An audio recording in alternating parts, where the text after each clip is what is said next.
Bobsleds is a one-of-a-kind roller coaster at Seabreeze in New York. Decades before RMC was making their own hybrids, the owner of Seabreeze basically RMC'd one of their own junior coasters by transforming it into a larger hybrid coaster. But does this coaster stand the test of time? Find out in this review of Bobsleds.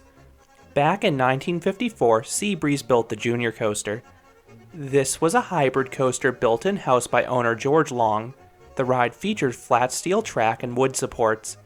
After visiting Disneyland around 1960, Long was so impressed by the state-of-the-art Matterhorn bobsleds that he wanted to get his very own version of the ride at Seabreeze. Well, a smaller version. He made plans to convert the junior coaster into his dream ride. Much like the Rocky Mountain construction conversions we see nowadays, the junior coaster closed in 1961 for a major overhaul. It reopened in 1962 as Bobsleds. The ride still featured wooden supports, but would become the second coaster in the world to have tubular steel track, just after the Matterhorn. It was also one of the first hybrids with steel track and wood supports. This conversion raised the ride's height to 31 feet or 9 meters, and the overall track length was increased to 1,240 feet or 380 meters.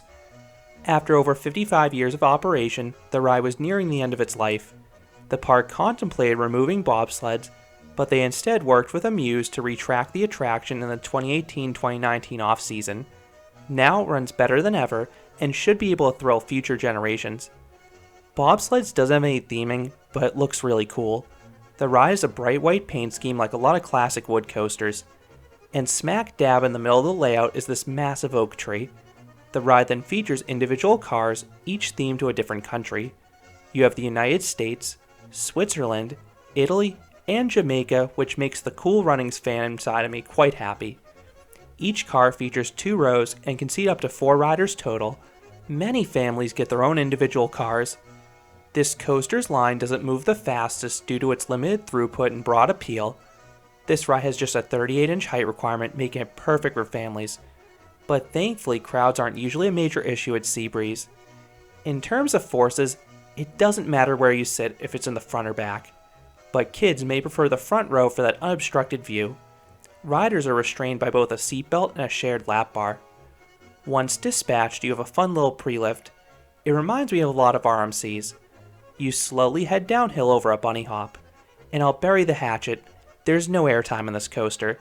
It's not meant to be a thrill ride. This is followed by 2 unbanked turns at the base of the hill that actually give some decent laterals. You then ascend the lift hill, and if you look to the right, you can often see another bobsled cycling through the course. At the top, you slowly round a turn, getting a nice view of the left side of Seabreeze. You then head down the first of a few zippy drops. The ride's larger drops remind me of your average log flume drop, and I like how the first one ducks beneath a branch on that aforementioned oak tree. You then rise up into a turnaround. This gives a sweet view of the bay in the distance. The turn itself is pretty mild, but it does have a little dip halfway through it. Next is another quick drop and rise up into a turnaround, this one placed above the station. You then go into another fun dip, and this time you rise upwards into a mid-course brake run.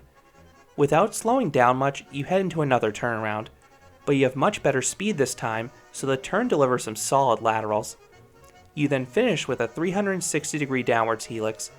It's not the least bit forceful, but it fits in with the rest of the ride's intensity. You then head up a shallow ascent into the final brake run, which is actually a chain lift on a flat piece of track to stop you. I was worried this would be quite a janky or uncomfortable stop, but it's actually quite smooth.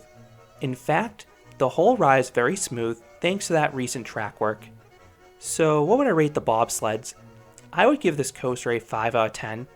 This ride is very unique, that cannot be denied.